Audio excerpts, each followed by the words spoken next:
La grande brutalité traditionnelle quand il y a une intervention des forces de sécurité russes qui considèrent qu'il faut agir en extrême force. Et il y a des précédents, l'affaire du théâtre de Moscou, de la Dubrovka, l'affaire de Beslan, où des centaines de personnes sont mortes aussi parce que les forces de sécurité foncent. Oui, c'est ça, c'est-à-dire Dubrovka, on en parlait tout à l'heure, moi j'étais à Moscou à ce moment-là, et c'est vrai que la prise d'otage avait duré plusieurs jours, et il y avait 900, près de 1000 personnes à l'intérieur de ce théâtre, et à la fin, comme justement les forces spéciales russes ne réussissaient pas à venir à bout des terroristes, ils ont donné l'assaut en gazant en fait la salle. Mais ils se sont trompés ils avaient fait visiblement un mélange de gaz en fait, et c'est pour ça qu'ils n'avaient pas les antidotes après, ce qui fait qu'il y a eu 150 morts à peu près durant tout cet assaut. Donc c'est vrai que c'est aussi une des caractéristiques des forces russes, c'est qu'elles font rarement dans la délicatesse au moment de donner un assaut. Donc si ça devait se produire ce soir, c'est vrai que c'est un sujet d'inquiétude supplémentaire, et Dieu sait si effectivement ils sont déjà nombreux à ce stade, entre les gens qui ont été tués, ceux qui doivent être blessés et qui doivent essayer de se cacher pour justement ne pas être, comme l'explique Pierre Servant, être exécuté d'une balle, ceux qui ne peuvent pas sortir à cause de l'incendie. Donc là, il risque d'y avoir de très nombreuses victimes. Margot Haddad, vous suivez très exactement, seconde par seconde, ce qui se dit sur les chaînes russes et notamment la presse d'opposition russe.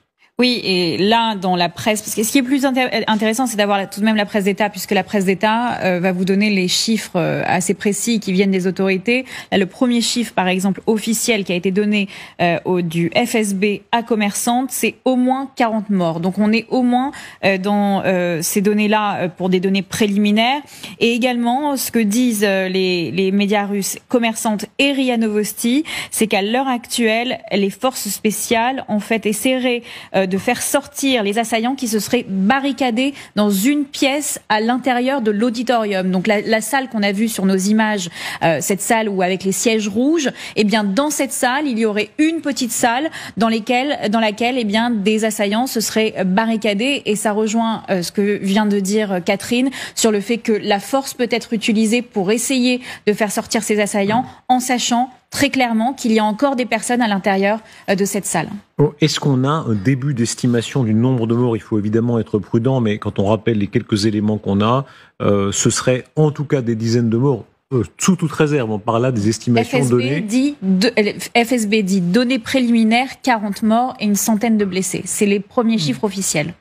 Donc ça rejoint ce qu'on disait, c'est-à-dire que ça va sûrement être quasiment un carnage. Il va y avoir beaucoup de morts, sûrement beaucoup de blessés. Est-ce qu'ils vont pouvoir être pris en charge parce que les secours évidemment sont entravés dans leur action, ne serait-ce que par l'incendie et par le fait, Margot vient de l'expliquer, si effectivement les terroristes sont tous regroupés dans une salle, ça va faciliter leur action s'ils peuvent entrer dans cet immense complexe. Mais la question, c'est de savoir si dans cette salle où ils seraient barricadés, ils ont pris des otages avec eux aussi, les terroristes. Donc, si c'est le cas, ça rend encore plus difficile l'action des services de sécurité russes. Et c'est pour ça que l'inquiétude est effectivement très grande. L'autre chose, c'est de se poser de la question de savoir s'il ne va pas y avoir d'autres attaques ce soir ailleurs en Russie, puisqu'on ne sait pas qui est à l'origine de cette attaque. En effet, les Américains ont dit à ce stade, on n'a aucune indication selon lesquelles ça pourrait être les Ukrainiens, mais ils l'ont fait aussi, on sait très bien pourquoi, parce qu'on imagine que les Russes vont essayer de désigner leur ennemi ukrainien.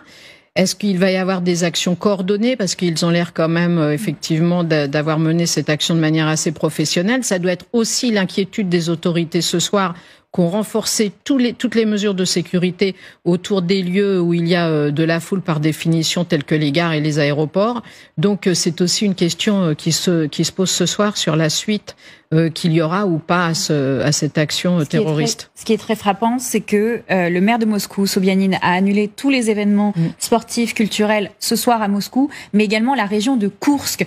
La région de Koursk qui est juste à côté de Belgorod, qui est à la frontière ukrainienne. Donc on voit le narratif ukrainien est en train d'être mis en place, concocté, en tous les cas par les services russes à l'heure actuelle, pour essayer de faire infuser ce narratif que les Ukrainiens seraient derrière cette attaque. Et d'ailleurs, dans les déclarations officielles, le vice-président de la Douma a dit ce soir, on va aller chercher ceux qui ont fait ça et ceux qui ont organisé ça et qui étaient derrière eux. Et donc dans cette sémantique-là, on comprend bien que dans la tête des services russes, il y a déjà une force identifiée dans leur tête qui serait derrière ces assaillants. Et la grande brutalité traditionnelle quand il y a une intervention des forces de sécurité russes qui considèrent qu'il faut agir en extrême force, et il y a des précédents.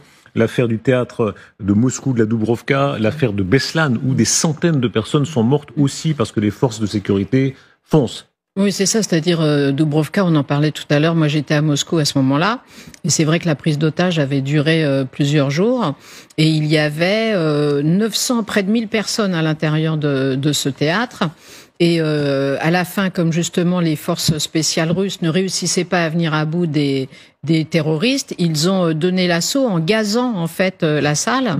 Mais ils se sont trompés ils avaient fait visiblement un mélange de gaz en fait, et c'est pour ça qu'ils n'avaient pas les antidotes après, ce qui fait qu'il y a eu 150 morts à peu près durant tout cet assaut. Donc c'est vrai que c'est aussi une des caractéristiques des forces russes, c'est qu'elles font rarement dans la délicatesse au moment de donner un assaut. Donc si ça devait se produire ce soir, c'est vrai que c'est un sujet d'inquiétude supplémentaire, et Dieu sait si effectivement ils sont déjà nombreux à ce stade, entre les gens qui ont été tués, ceux qui doivent être blessés et qui doivent essayer de se cacher pour justement ne pas être, comme j'explique Pierre Servant, être exécuté d'une balle, ceux qui ne peuvent pas sortir à cause de l'incendie. Donc là, il risque d'y avoir de très nombreuses victimes. Margot Haddad, vous suivez très exactement, seconde par seconde, ce qui se dit sur les chaînes russes et notamment la presse d'opposition russe. Oui, et là, dans la presse, parce que ce qui est plus intéressant, c'est d'avoir tout de même la presse d'État, puisque la presse d'État va vous donner les chiffres assez précis qui viennent des autorités. Là, le premier chiffre, par exemple, officiel qui a été donné du FSB à Commerçante, c'est au moins 40 morts. Donc, on est au moins dans ces données-là pour des données préliminaires. Et également, ce que disent les médias russes, Commerçante et RIA Novosti, c'est qu'à l'heure actuelle, les forces spéciales, en fait, essaieraient de faire sortir les assaillants qui se seraient barricadés dans une pièce à l'intérieur de l'auditorium. Donc la salle qu'on a vue sur nos images, cette salle où avec les sièges rouges, eh bien dans cette salle, il y aurait une petite salle dans laquelle eh bien des assaillants se seraient barricadés, et ça rejoint ce que vient de dire Catherine sur le fait que la force peut être utilisée pour essayer de faire sortir ces assaillants en sachant très clairement qu'il y a encore des personnes à l'intérieur de cette salle. Est-ce qu'on a un début d'estimation du nombre de morts? Il faut évidemment être prudent, mais quand on rappelle les quelques éléments qu'on a, ce serait en tout cas des dizaines de morts, sous toute réserve. On parle là des estimations données. FSB dit données préliminaires, 40 morts et une centaine de blessés. C'est les premiers chiffres officiels. Donc ça rejoint ce qu'on disait, c'est-à-dire que ça va sûrement être quasiment un carnage. Il va y avoir beaucoup de morts, sûrement beaucoup de blessés. Est-ce qu'ils vont pouvoir être pris en charge parce que les secours évidemment sont entravés dans leur action, ne serait-ce que par l'incendie et par le fait, Margot vient de l'expliquer, si effectivement les terroristes sont tous regroupés dans une salle, ça va faciliter leur action s'ils peuvent entrer dans cet immense complexe. Mais la question, c'est de savoir si dans cette salle où ils seraient barricadés, ils ont pris des otages avec eux aussi, les terroristes. Donc, si c'est le cas, ça rend encore plus difficile l'action des services de sécurité russes. Et c'est pour ça que l'inquiétude est effectivement très grande. L'autre chose, c'est de se poser de la question de savoir s'il ne va pas y avoir d'autres attaques ce soir ailleurs en Russie, puisqu'on ne sait pas qui est à l'origine de cette attaque. En effet, les Américains ont dit à ce stade, on n'a aucune indication selon lesquelles ça pourrait être les Ukrainiens, mais ils l'ont fait aussi, on sait très bien pourquoi, parce qu'on imagine que les Russes vont essayer de désigner leur ennemi ukrainien. Est-ce qu'il va y avoir des actions coordonnées? Parce qu'ils ont l'air quand même, effectivement, d'avoir mené cette action de manière assez professionnelle. Ça doit être aussi l'inquiétude des autorités ce soir qu'ont renforcé toutes les mesures de sécurité autour des lieux où il y a de la foule par définition, tels que les gares et les aéroports. Donc c'est aussi une question qui se pose ce soir sur la suite qu'il y aura ou pas à cette action terroriste. Ce qui est très frappant, c'est que le maire de Moscou, Sobyanin, a annulé tous les événements sportifs, culturels ce soir à Moscou, mais également la région de Koursk. La région de Koursk qui est juste à côté de Belgorod, qui est à la frontière ukrainienne. Donc on voit le narratif ukrainien est en train d'être mis en place, concocté, en tous les cas par les services russes à l'heure actuelle, pour essayer de faire infuser ce narratif que les Ukrainiens seraient derrière cette attaque. Et d'ailleurs, dans les déclarations officielles, le vice-président de la Douma a dit ce soir, on va aller chercher ceux qui ont fait ça et ceux qui ont organisé ça et qui étaient derrière eux. Et donc dans cette sémantique-là, on comprend bien que dans la tête des services russes, il y a déjà une force identifiée dans leur tête qui serait derrière ces assaillants.